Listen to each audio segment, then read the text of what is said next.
வணக்கம் ஃப்ரெண்ட்ஸ், இன்றைக்கி நம்ம பார்க்க போகிற டாபிக் என்னென்னா, ஒரு வெட் கிரைண்டருடைய ஒரு ஸ்விட்சு எப்படி கனெக்ஷன் பண்ணணும், இண்டிகேட்டரும் ஸ்விட்சும் எப்படி கனெக்ஷன் பண்ணணும் அப்படிங்கிறத இந்த டாப்பிக்கில் பார்க்கலாம் வாங்க.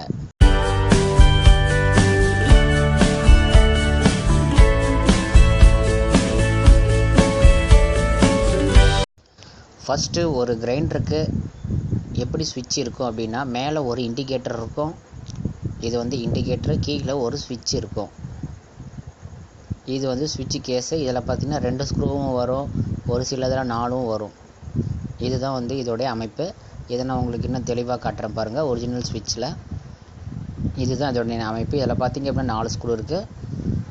இதோடைய டயக்ராமோட அப்படியே பார்த்திங்கன்னா உங்களுக்கு கரெக்டாக தெரியும். உங்களுக்கு தெளிவாக காட்டுறதுக்கோசம் தான் டயக்ராமோடு நான் காட்டுறேன். இது வந்து ஆன் ஆஃப் ஸ்விட்ச். இதோடைய பேக் சைட் பார்த்திங்க அப்படின்னா டெர்மினல் நம்ம கனெக்ட் பண்ணுறதுக்கு உண்டான ஸ்க்ரூஸ் இருக்கும். இதை நான் உங்களுக்கு எப்படி நம்ம வந்து கனெக்ட் பண்ணோம் அப்படிங்கிறத டயக்ராம் வரைஞ்சி நான் உங்களுக்கு காட்ட போகிறேன். தெளிவான விளக்கம்.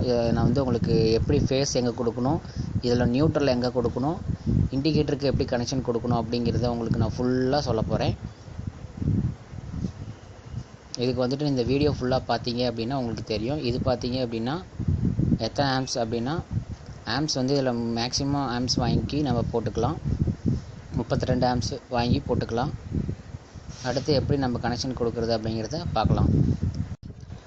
ஓகே, இப்போ நான் டயக்ராம் வந்து வரைய போகிறேன். இது வந்துட்டு மோட்டார், கிரைண்டருடைய மோட்டார். இதுக்கு வந்து கனெக்ஷன் நம்ம இப்போ ஸ்விட்சோட கொடுக்க போகிறோம். அது எப்படி கொடுக்குறது அப்படிங்கிறத சொல்கிறேன்.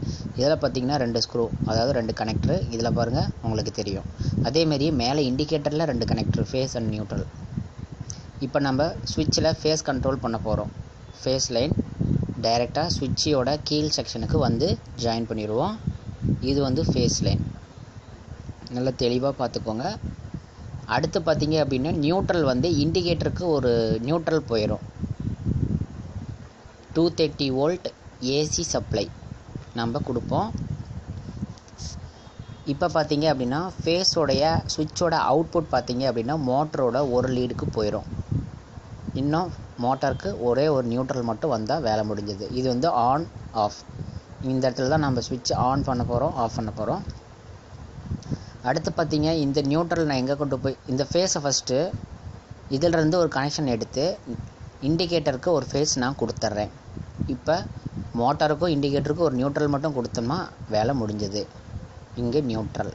இப்போ இந்த நியூட்ரல் எடுத்துகிட்டு போய் இண்டிகேட்டருக்கு நியூட்ரல் கொடுத்துட்றேன். அடுத்து அதே நியூட்ரலை நான் மோட்டாருக்கும் எடுத்துகிட்டு போகிறேன். இப்போ பார்த்தீங்க அப்படின்னா மோட்டாருக்கும் ஃபேஸ் நியூட்ரல் வந்துருச்சு. ஆனால் மோட்டாருக்கு ஃபேஸ் மட்டும் ஸ்விட்ச் கனெக்ஷனில் இருக்குது. மெயின் ஸ்விட்ச் ஆன் பண்ணோன்னே நமக்கு இண்டிகேட்டர் எரியும். ஸ்விட்ச் கீழே ஸ்விட்ச் ஆன் பண்ணால் மோட்டார் ரன் ஆகும். இதுதான் வந்து ஒரு கிரைண்டருடைய ஸ்விட்ச் கனெக்ஷன். நல்லா தெளிவாக பார்த்துக்கோங்க. கீழே இருக்கிறது ஃபேஸ் லைன் கொடுக்குறோம். அதிலிருந்து மேலே ஃபேஸ் இண்டிகேட்டருக்கு ஒன்று கொடுத்துட்றோம். அதுக்கப்புறம் இந்த ஃபேஸை வந்துட்டு நியூட்ரல் பார்த்தீங்க அப்படின்னா மோட்டருக்கு ஒன்று போவோம், அதேமாதிரி இண்டிகேட்டருக்கு ஒன்று போவோம். அடுத்து கீழே இருக்கிற ஃபேஸை பார்த்தீங்க அப்படின்னா இது வந்துட்டு எரிய ஆரம்பிச்சிடும். டைரெக்டாக சுவிட்ச் மெயின் சுவிட்ச் ஆன் பண்ணோன்னே. இவ்வளோதான். இந்த வீடியோ உங்களுக்கு பிடிச்சது அப்படின்னா லைக் பண்ணுங்கள், ஷேர் பண்ணுங்கள், கமெண்ட் பண்ணுங்கள். மெயினாக நம்ம சேனலை சப்ஸ்கிரைப் பண்ணி வச்சுக்கோங்க. அப்போ தான் நான் கொடுக்குற ஒவ்வொரு வீடியோ உங்களுக்கு அப்டேட்டாக வந்துகிட்டே இருக்கும்.